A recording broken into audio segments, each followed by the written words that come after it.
Vamos a estar entonces conversando acerca de la autenticidad del Nuevo Testamento.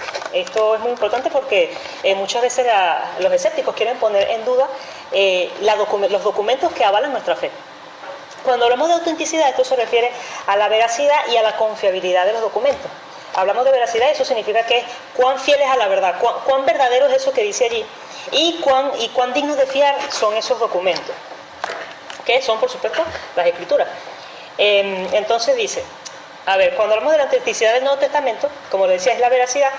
Entonces, ¿cuáles son las cosas a considerar de esa veracidad? Bueno, hay que validar que las cartas fueron escritas por los escritores que dicen haberlas escrito. Por ejemplo, Juan escribió el Evangelio de Juan, Pablo escribió Romanos, Lucas Hechos, etc. O sea, aparte de la veracidad es que el autor sea el autor, no que sea alguien hablando en nombre de otro. Que las cartas fueron escritas en el momento en que el autor afirma haberlas escrito. Entonces ya aquí estamos hablando de la data o ¿cómo es la fecha en que fueron escritos los documentos. También se valida que las cartas fueron enviadas a las personas a las que se dirigieron, ¿verdad? Y esto es muy importante, que las cartas contienen la información original que el autor tenía la intención de comunicar. Es decir, que lo que está escrito en las cartas no fue cambiado, tergiversado, que lo que ellos querían comunicar verdaderamente fue lo que se comunicó. Aquí, bueno, algo para comentar, dice, fíjense lo que dice, esto se refiere en el contexto de la resurrección. Ya, me comí el versículo. Pero dice, 1 Corintios 15, 17 al 19, dice, y si Cristo no fue resucitado, vuestra fe es inútil, aún estáis en vuestros pecados, y también los que durmieron en Cristo perecieron. Si solamente para esta vida esperamos en Cristo, somos los más dignos de conmiseración de todos los hombres. Esto está escrito en el Nuevo Testamento. Nosotros creemos en la resurrección de Cristo porque está evidenciado, como le decía, a través de documentos. Entonces, si Cristo no resucitó, si lo que dice, por ejemplo, si lo que dice el Nuevo Testamento no es cierto, entonces esto también equivale, pues. O sea, no resucitó, nada es cierto. Es importante que los documentos sean veraces, que sean ciertos. De lo contrario, nuestra fe sería vana. Entonces, fíjense, los escépticos atacan justamente los puntos que hemos comentado. ¿Qué dicen? ¿Cuáles son los ataques hacia el Nuevo Testamento de los escépticos? Bueno, que ellos dicen que las cartas del Nuevo Testamento fueron escritas después de la era apostólica, por ejemplo. Okay. Esas son una de las cosas que dicen. Dice que el Nuevo Testamento contiene leyendas, lo habíamos comentado la otra vez. Recuerdan que ellos dicen, bueno, si hay milagros, no, pero como los milagros no existen, entonces no pueden, esas son leyendas, son inventos de los escritores de ese tiempo, porque no puede ser que Dios exista. Y si Dios no existe, entonces no hay eventos sobrenaturales, y entonces ellos concluyen en que lo que dice el Nuevo Testamento son leyendas. Los acontecimientos en el Nuevo Testamento no son hechos históricos. Ellos hablan que no son hechos históricos. Vamos a ver qué sigue. La Biblia tiene, por ejemplo, el libro de los Hechos, y bueno, mucho el Reyes, Crónicas, tantas cosas por allí. Los libros del Nuevo Testamento fueron escritos por gente de la iglesia para desarrollar creencias particulares que estaban tratando de apoyar y difundir. O sea, que como que los escritores, bueno, queremos impartirle esto a la gente y vamos a empezar a escribir para influenciar a la sociedad de la época. Entonces, eso es lo que dicen los críticos que hicimos nosotros. Digo que hicimos nosotros porque, por supuesto, la historia es nuestra historia. Los escépticos afirman haber escrito las cartas del Nuevo Testamento, no escribieron dichos documentos, lo que le había dicho, darle la autoría a otro.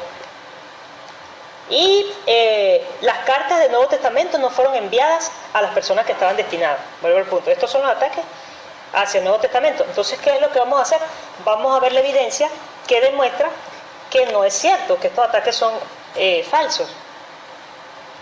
Y la primera parte, para la demostración de la autenticidad del Nuevo Testamento, se enfoca desde el punto de vista de que los efectos deben tener una causa. Los efectos deben tener una causa. ¿Por qué? Algo importante debe haber ocurrido en el año 30 de nuestra era. ¿Y por qué debe haber ocurrido eso? Porque han resultado en 2000 años de historia de la Iglesia. Tenemos 2000 años de historia, documentos que datan de esa fecha y que son, como les digo, parte de la historia de la humanidad. Entonces, algo poderoso ocurrió en el año 30, que es la resurrección de Cristo, que hizo que hasta el sol de hoy estemos hablando del cristianismo, porque tenemos esos 2000 años de historia. El cristianismo ha tenido un enorme impacto en la historia del mundo. Vidas cambiadas. De hecho, bueno, es el siguiente punto. Hay millones de testimonios de personas con vidas cambiadas. Entonces, el punto aquí que es importante al hablar de los documentos es que la historia que tenemos está escrita. Si hablamos de Simón Bolívar o de cualquier otro, de Julio César, todo eso son escritos que quedaron, no lo vimos en persona. Ya para de un tiempo para acá, ok, tenemos las filmaciones y es diferente, pero si hablamos de los grandes personajes del pasado, todo eso viene a través de documentos escritos. No tenemos fotos, lo que es dibujo, pero no. Si a eso vamos, todo pudiese ser falseado. Aquí viene una parte que es muy, muy interesante. Y es que tenemos la calidad y la cantidad de los manuscritos disponibles. Antes de hablar de eso, vamos a ver qué es un manuscrito. Un manuscrito, la palabra manuscrito viene del latín manuscritum, escrito a mano. Y es el término utilizado para identificar las copias hechas a mano de un documento antiguo.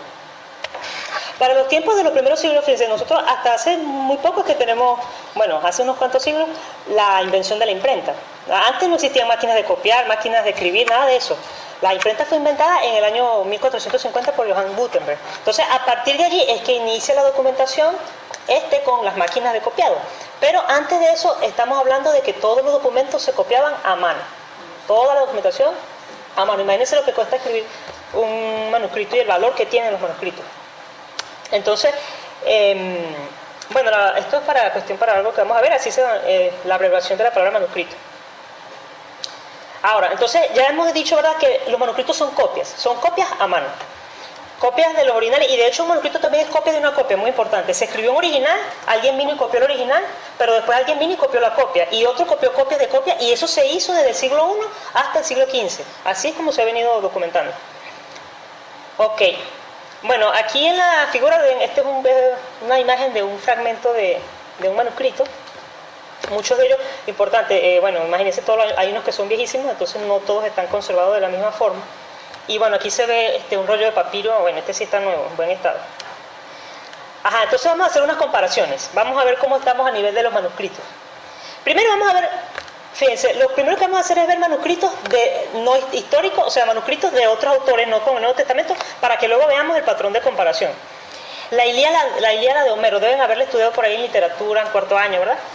Perdón, La Ilíada de Homero. Es una novela muy famosa.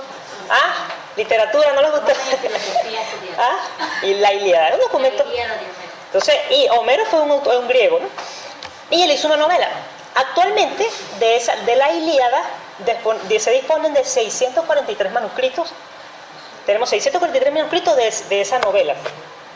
Y la Ilíada es el segundo documento antiguo con mayor cantidad de manuscritos. Es el segundo. El primer lugar corresponde al Nuevo Testamento.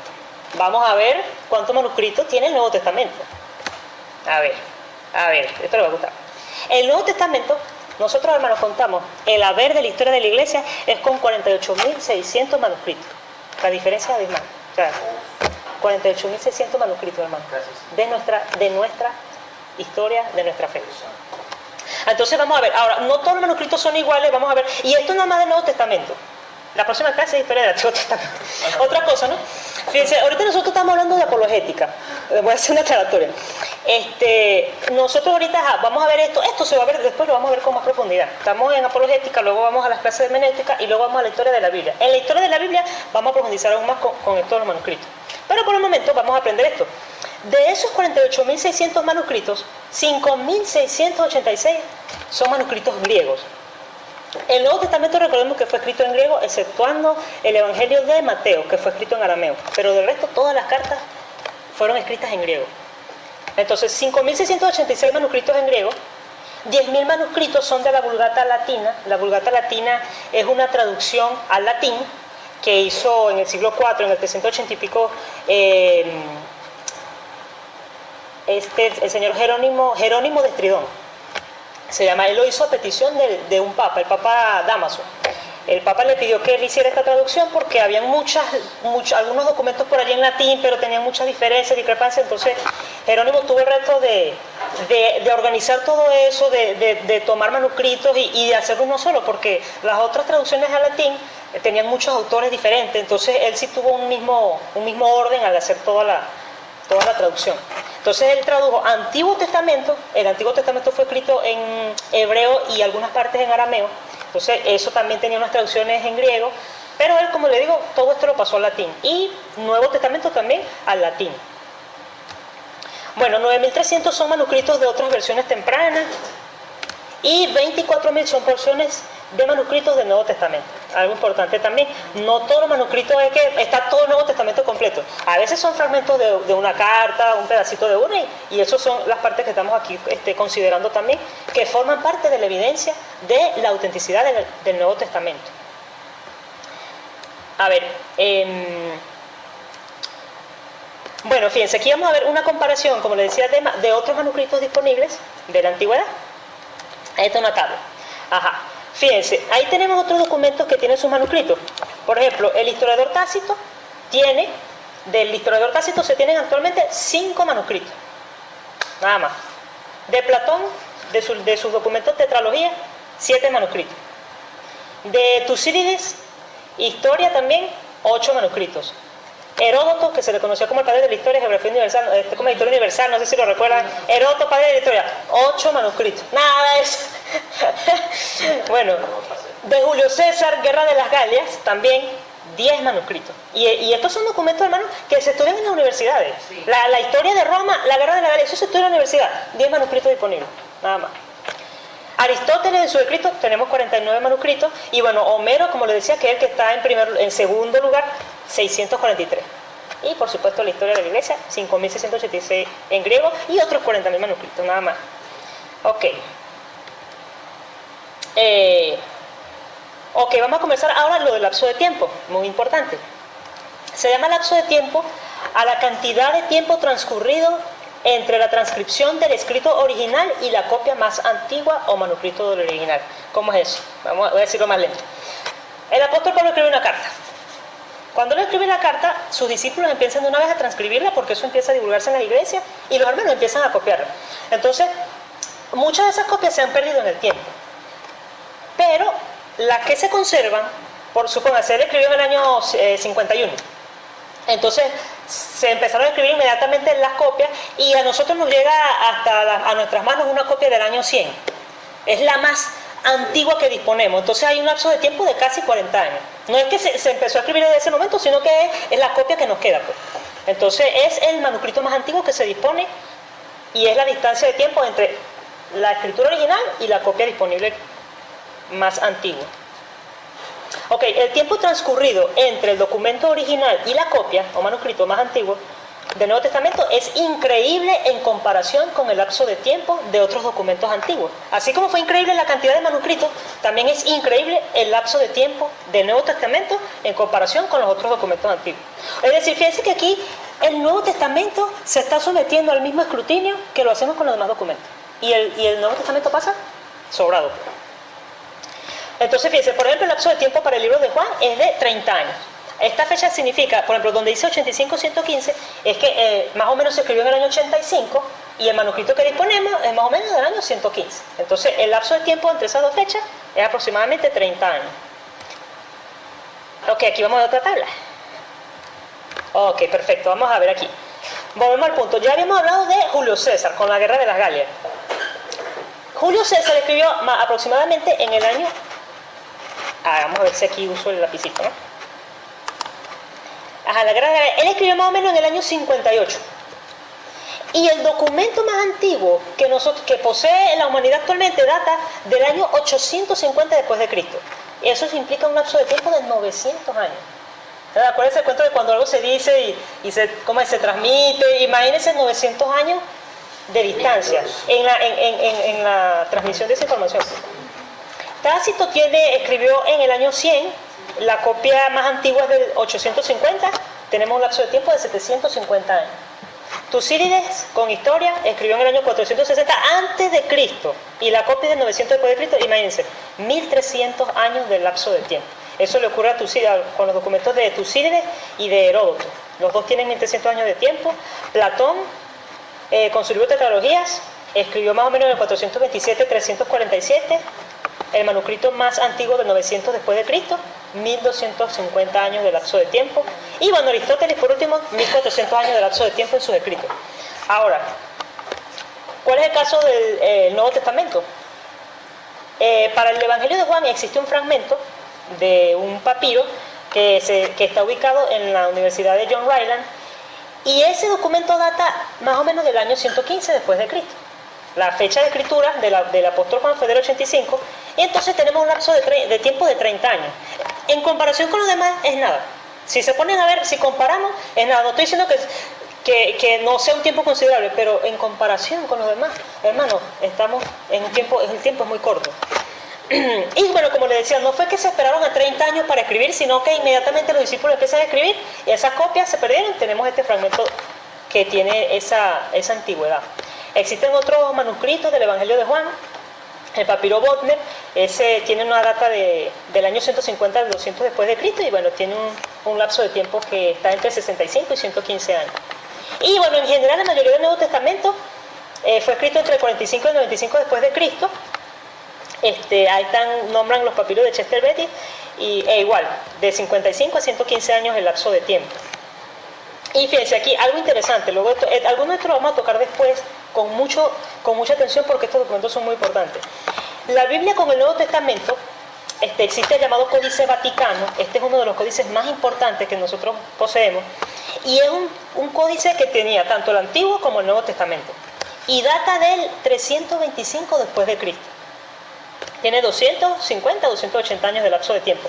También está otro, que es el Códice Sinaítico, también es del siglo IV, data del año 350 después de Cristo, y tenemos entonces 275 años, de 275 a 305 años de lapso de tiempo.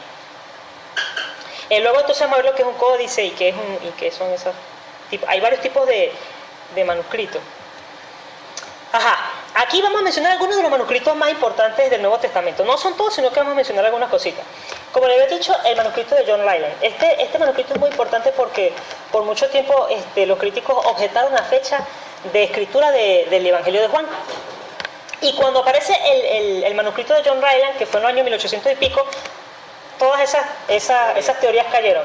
El Señor está haciendo muchas cosas ahorita en cuanto a descubrimiento. Hay muchas cosas que se han descubierto apenas hace un siglo, que antes de ese siglo todas estas cosas se ignoraban, pues. Y el Señor, como me decía un amigo, se ha lucido, pues, se luce permitiendo que estas cosas se descubran ahorita.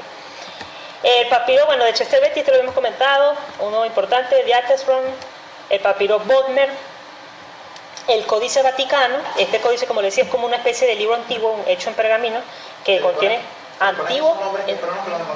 Sí, bueno, el Códice Vaticano tiene ese nombre porque allí es donde está. No se sabe cómo llegó ahí. Nadie sabe cómo llegó ese códice al Vaticano, pero lo tenía el Vaticano. Y durante muchos años lo tuvieron. Fue ya a partir de los 1800 que se vieron obligados a mostrarlo al público. Bueno, ya eso es otra historia, después se las contaré, pero está allí el Códice Vaticano. El Códice Sinaítico también es muy importante.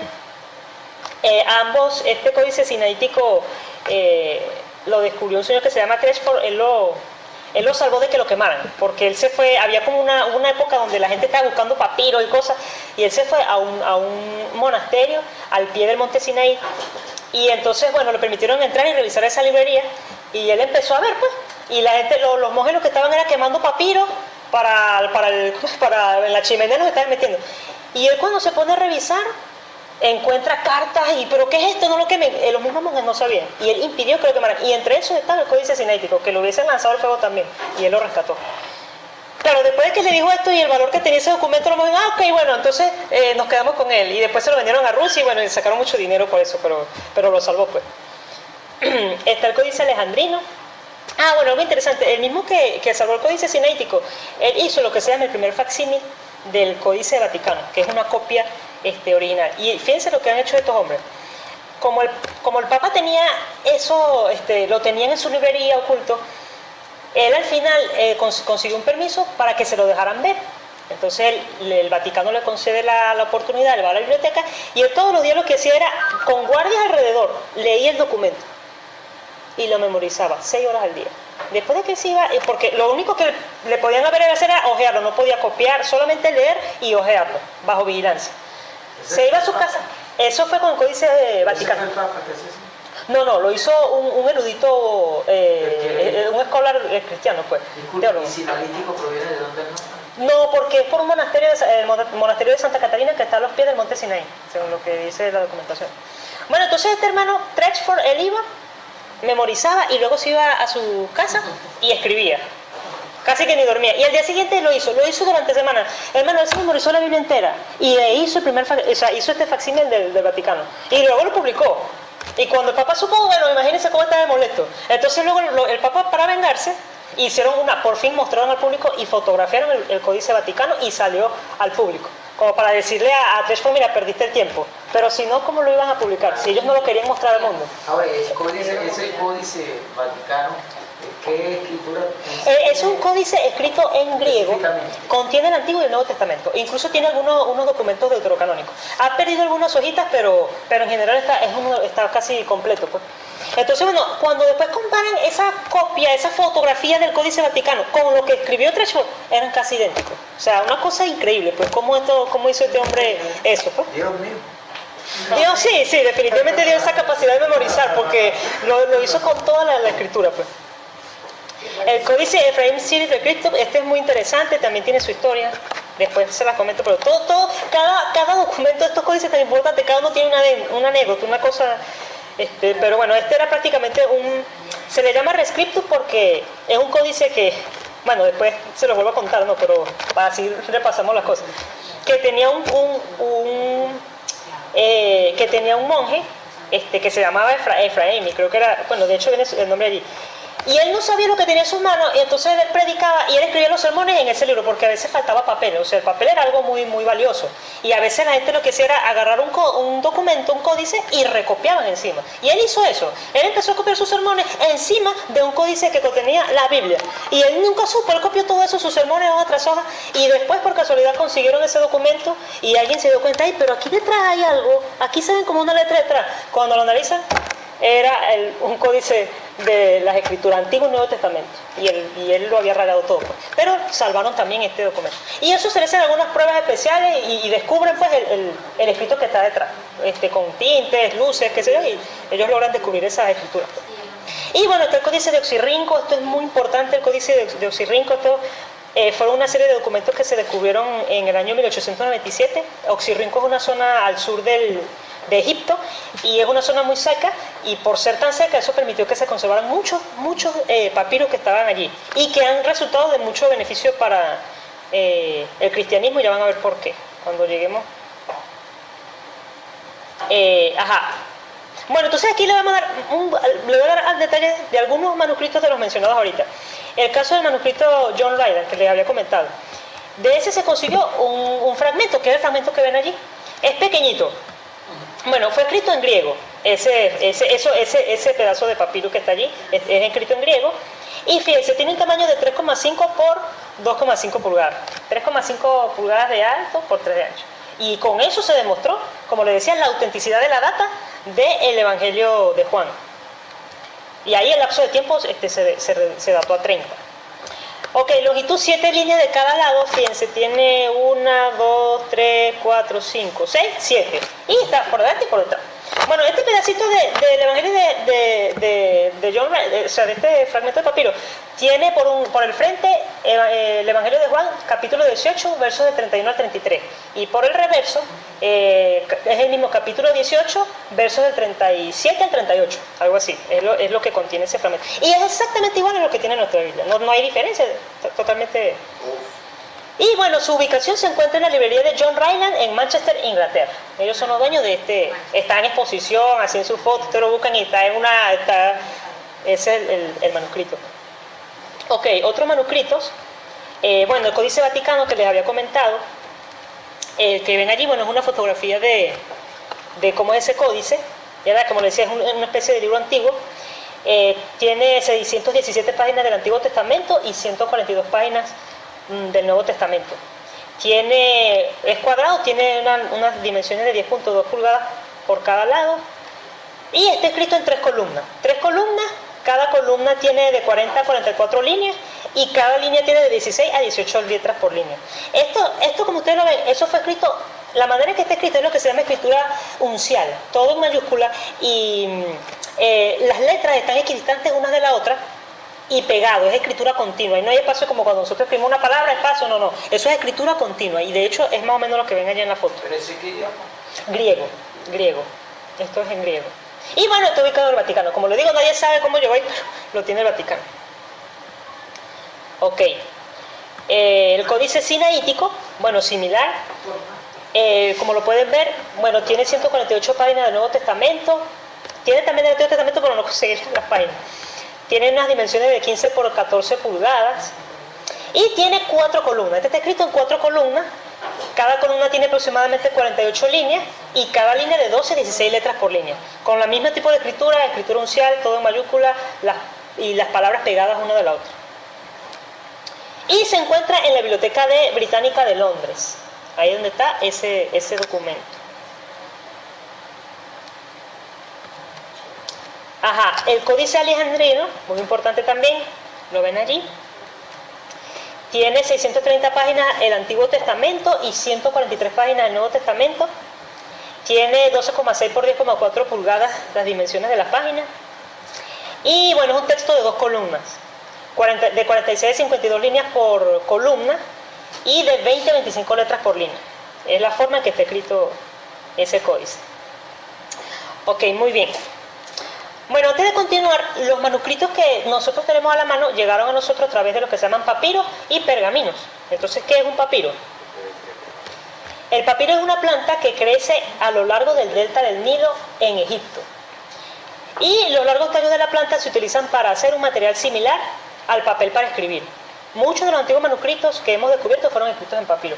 La planta de papiro era, digamos,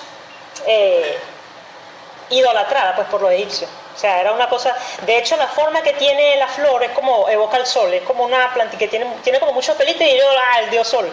Entonces, adoraban el papiro. Y aunado a eso, el papiro, como les digo, fue muy útil porque el tallo, ellos tienen un corte transversal en forma triangular. Ellos le quitaban la concha y luego le sacan como rebanadas.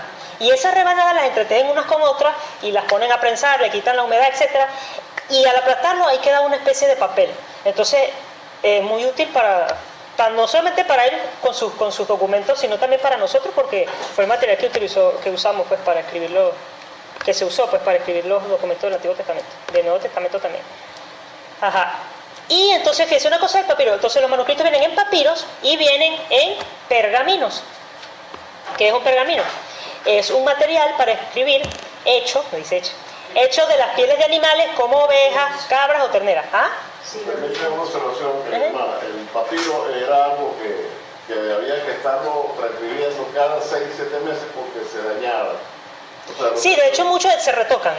Sí. Lo tengo en un CD que dice Historia de la Vida. Ajá, muy interesante, sí, muchos de ellos se... Entonces hay un señor que se llama Yatensi Bonilla, que es un excelente, que él es traductor, y él dice que él da a entender porque de las traducciones modernas se pierde un 15% de la traducción. Por lo tanto, dice que se ha perdido mucho porque tiene muchos años. Pero sin embargo, no de todo así porque disponemos de muchos documentos. Disponemos 48.000. Es la observación que Claro, sí. Y hay variaciones, incluso eso lo vamos a ver después, que los manuscritos no todos son iguales. Los manuscritos tienen diferencias. Eso lo vamos a ver después. Yo te dice que cómo llegó eso al Vaticano, al contrario, cómo llegó eso a manos de nosotros, porque el Vaticano es el que tiene todo. Sí, en los monasterios. Y el señor Cipriano Varela fue los que lograron extraer eso y fueron sentenciados. Ellos tradujeron al español la Biblia. Es la primera traducción al español. Es correcto, pero ellos fueron sentenciados a muerte porque ellos salieron huyendo. Sí, ellos huyeron, sí. Y Cipriano, huyeron de España. Pero Cipriano, ¿cómo es Reina Valera? Cipriano de Reina. Cipriano sí logró escapar y se casó y todo y al final él muere. Ellos fueron, como te digo, ellos desertaron, por ejemplo, ellos eran monjes. Ellos estaban sujetos a persecución por la Inquisición porque ellos igual fueron influenciados por el movimiento de la Reforma. Y por el movimiento de la Reforma ellos se ven también inspirados, oye, vamos a llevar la verdad a nuestras lenguas de nuestros pueblos. Y ellos arriesgaron su vida haciendo eso. Y para tener nosotros la primera la versión en español. Es la biblioteca más grande religiosa del Vaticano. O sea que... No, pero sin embargo hay muchos documentos que vamos a ver que no todos los tiene el Vaticano. Hay documentos en Rusia, hay documentos en Inglaterra, hay documentos en Francia, Estados Unidos. O sea, todos los documentos que tenemos aquí no es que están en un solo sitio, están en distintos lugares en el mundo. Y el Vaticano, por supuesto, tiene, pero no los tiene todos. Sí, porque ellos fueron los que invadieron y ellos se llevaban todo y mataban a la gente y se llevaban todos los documentos. O sea, los católicos, pues. Sí, bueno, continuemos. El pergamino entonces es un material para escribir hecho de las pieles de animales como ovejas, cabras o terneros. Cuando las piezas de pergamino se cortaron como páginas y se compilaron como un libro, se les llamó códice. Entonces los códices son una especie de libros antiguos, hechos en pergamino. O sea, y este material es mucho más resistente. Entonces esa es la ventaja de los códices, que se pueden conservar mucho mejor. Ok. Bueno, otra de las evidencias va a ser las traducciones tempranas. Ya vimos el lapso de tiempo, la disponibilidad de manuscritos y las causas y el efecto. Ahora vamos con las traducciones tempranas. La literatura antigua rara vez se traduce a otros idiomas. Sin embargo, para el Nuevo Testamento se hicieron las traducciones sirias y latinas cerca del año 150 después de Cristo. Eso es una edad temprana, cuando ya se estaban haciendo traducciones. No nada más copiar del mismo griego otra vez al griego, sino de ya llevar a otros idiomas esos documentos. Y bueno, respecto a los padres de la iglesia primitiva, fíjense, aquí también es muy importante. Tenemos cartas y escritos de hombres que conocieron y oyeron a los apóstoles. Y algo interesante es que estos hombres citaron los documentos del Nuevo Testamento en sus escritos durante los años 70 al 150 después de Cristo. Los discípulos de los apóstoles, Policarpo, Ireneo, etc., ellos también empezaron a escribir. Y ellos citan el Nuevo Testamento. Necesariamente ya el Nuevo Testamento y las cartas estaban escritas para que ellos pudieran entonces citarlas. Entonces tenemos también manuscritos de estos documentos de los padres de la iglesia primitiva. Esos también han llegado a nosotros a través de los manuscritos. Las citas de sus escritos dan testimonio de lo que fue escrito en los documentos del Nuevo Testamento en el primer siglo.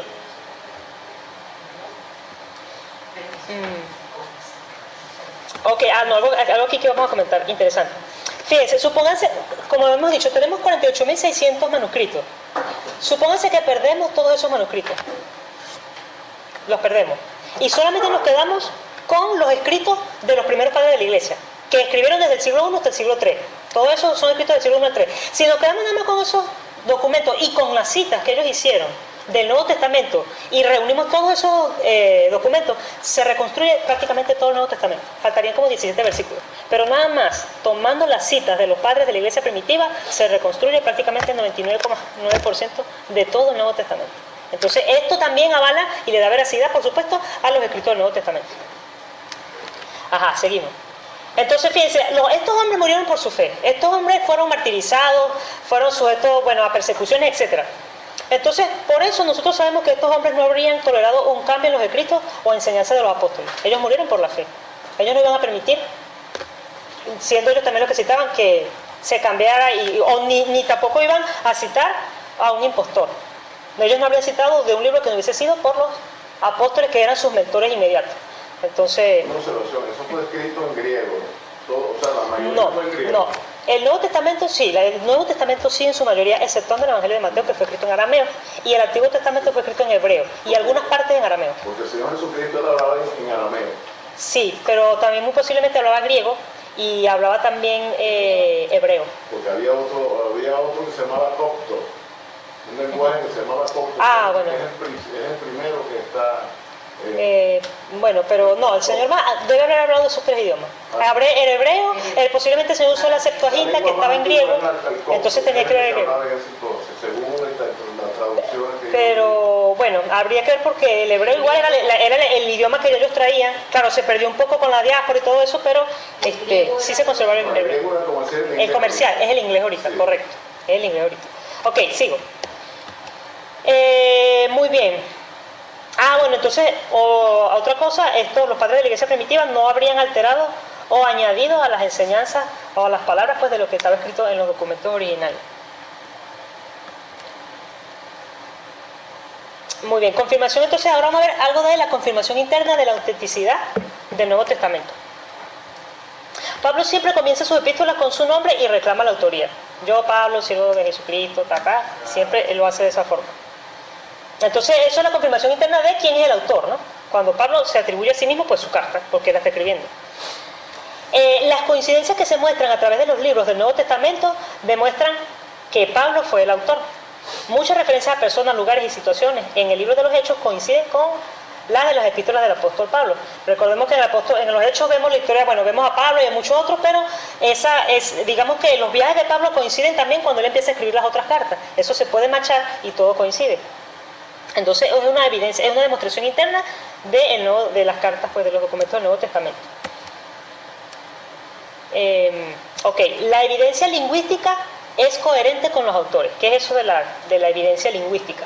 Bueno, el estilo y el vocabulario de Pablo siguen siendo el mismo en todos sus libros. No sé, pero eso es así, no sé si se han dado cuenta. Ustedes leen la carta del apóstol Pablo y ya uno como que yo lo conozco ya, yo sé cómo escribe, cómo se expresa, cuáles son sus maneras. Eso ocurre al leer, ¿verdad?, el mismo autor, es su estilo. Y esto también es muy evidente en el caso de Juan, en su uso de la palabra luz, oscuridad, palabra. Eso se ve en el Evangelio de Juan, en la primera carta de Juan, en el libro de Apocalipsis. Él tiene ese estilo, él usa mucho esas palabras. Entonces, allí está esa confirmación interna de los autores. Cuando se machan unos con otros los documentos. Ok, la arqueología y la antropología confirmaron los lugares y costumbres registrados en la Biblia. Eso, bueno, eso lo sabemos también, o sea, la antropología ha hecho mucho avance. Aquí viene algo interesante. El Nuevo Testamento fue escrito en griego koiné y no griego clásico. Y esto es sumamente importante. Vamos a ver algo aquí. Los cuentos, los poemas y las leyendas fueron escritos en griego clásico. La Ilíada de Homero fue escrita en griego clásico. Ahora, las cartas, notas, facturas, etcétera, fueron escritos en griego koiné, que fue el lenguaje de la vida común. Esto fue descubierto y demostrado en el año 1800. Cuando estábamos viendo lo de los otros manuscritos, mencionábamos los manuscritos de Oxirrinco. Eso fue en el año 1897 que se hizo ese descubrimiento. Y fue por coincidencia. Estaba la fiebre de buscar faraones, los tesoros y tal. Los arqueólogos estaban persiguiendo el tesoro de un faraón y lograron llegar a una tumba. Entonces, cuando ellos llegan y quitan la primera piedra, ¡ay, qué decepción! Habían un montón de cocodrilos disecados ahí. Esto no es lo que queríamos encontrar, queremos son los tesoros del faraón. Pero entonces, como los egipcios adoraban a los cocodrilos y tal, los consideraban como los guardianes. Detrás de todos esos cocodrilos había otra puerta que la abren. Entonces, cuando qué bien, ahí sí estaba el tesoro del faraón, consiguen el oro, las perlas, qué chévere. Pero bueno, posterior a eso, pues, como habían trabajadores allí, arqueólogos, hubo alguien que rompió uno de los cocodrilos, los disecados, y cuando se abre el cocodrilo, internamente tenía un montón de papiros, un montón de documentos. ¿Y qué es esto? Era una biblioteca inmensa. Entonces, esa biblioteca contenía papiros, o sea, documentos del siglo I, siglo en el que estaba el apóstol Pablo escribiendo también sus cartas.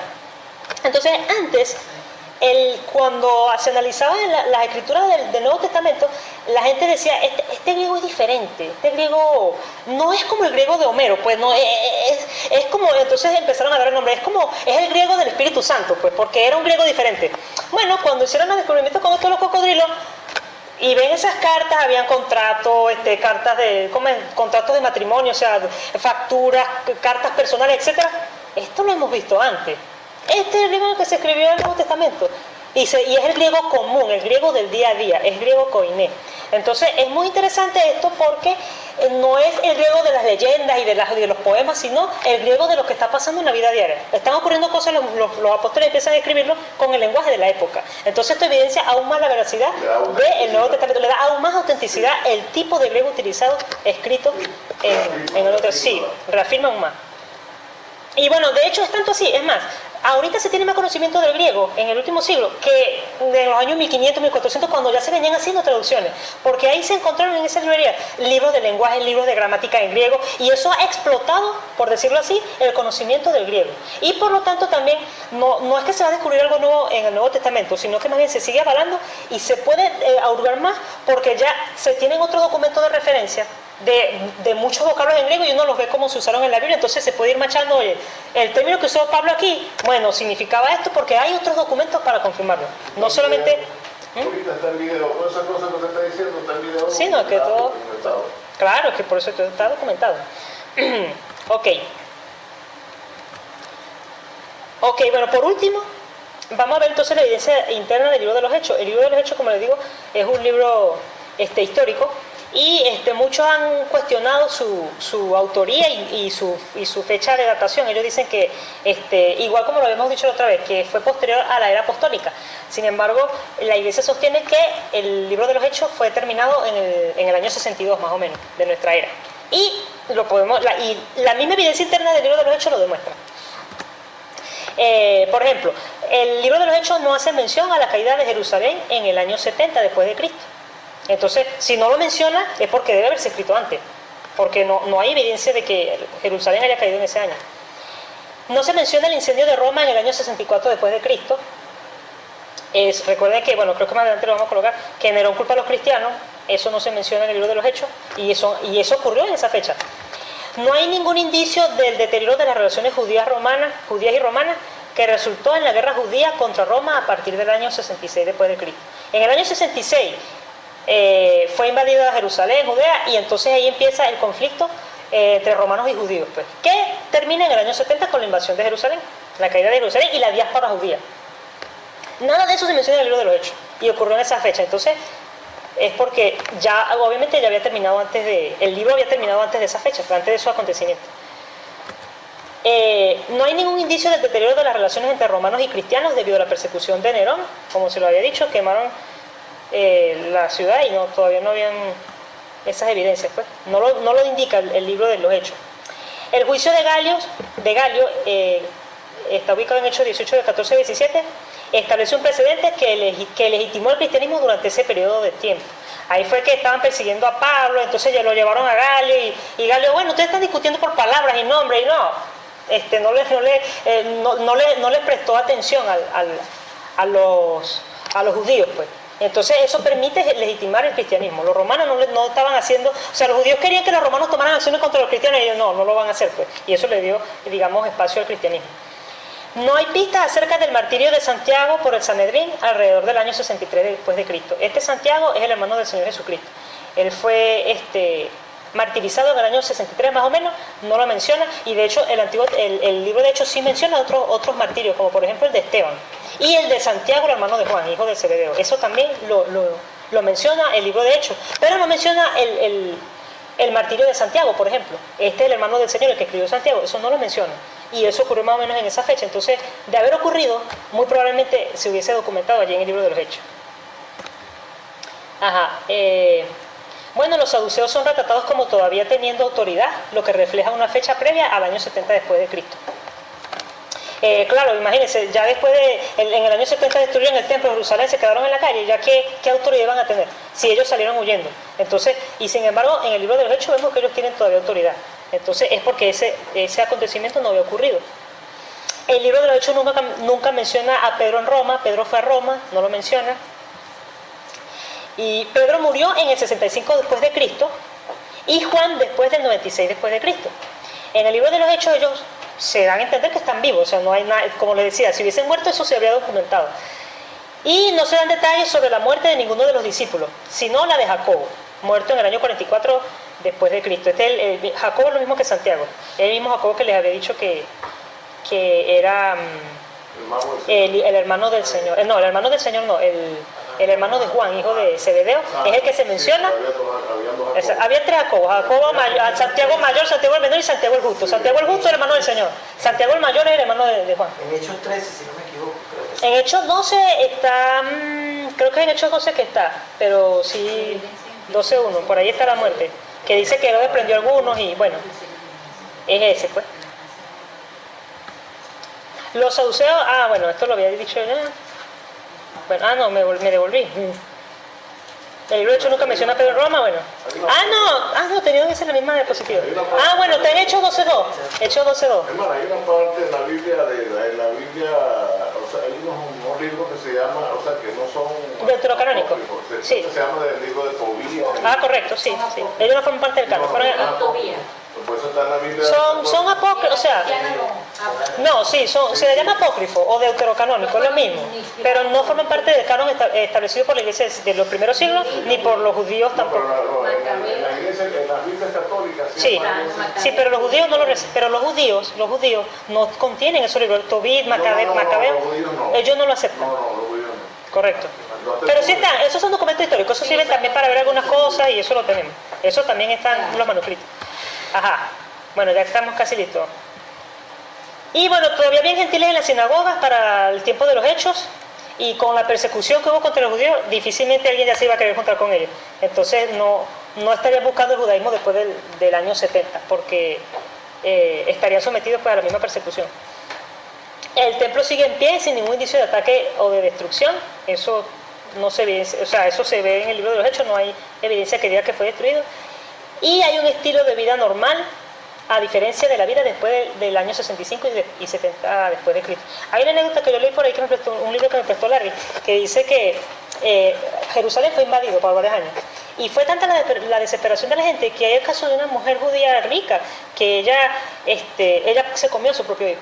Ella se lo preparó, hizo su guisado y cuando entran a la ciudad, los romanos mismos quedaron como que, o sea, ni ellos mismos quedaron, pero ellos no tenían ni que comer hasta que... Eso aparece en el libro de Reyes. En el libro de Reyes. Sí, no, pero yo estoy hablando ya del siglo I. No, el libro de Reyes, pero eso de años anteriores, mucho más anteriores. Estoy hablando ya de esta era del siglo I, pues, que volvió a ocurrir, volvió a ocurrir. O sea, se comían los hijos. Sí, porque había hambre, no había nada. No tenían que comer y bueno. Sí.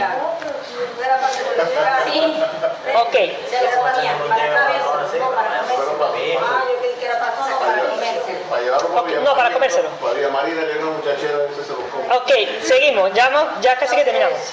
Hechos termina, el libro de los Hechos termina como si los eventos al final del libro todavía estuvieran ocurriendo. Al final del libro se deja a Pablo vivo sin ninguna pista de su martirio. Es verdad, ustedes ven que Pablo al final queda encerrado en una casa por cárcel y bueno, y él termina ahí y que enseñaba a la gente, pero después de eso fue puesto en libertad, volvió a salir, volvió a predicar, lo volvieron a aprender y ahí lo martirizan. Entonces, que fue posterior, como... Tuvo 4 años estuvo escribiendo, ahí cuando escribió un poco de cartas, ahí cuando tenía la ciudad por casa. Sí. O sea, una casa ahí. Ajá, listo. La última observación. En ninguna parte del libro el autor trata de predecir cualquiera de estos eventos clave ni intenta dar a Pablo crédito de profetar alguno de estos eventos.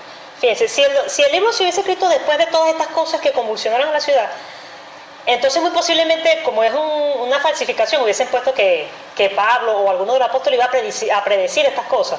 Y no, porque no lo esperaban, pues fue algo muy rápido. Y entonces eso también contribuye a darle veracidad al libro de los Hechos. Bueno, hermano, muchas gracias por su atención. Hemos concluido por hoy. Gracias, señor. Te voy a citar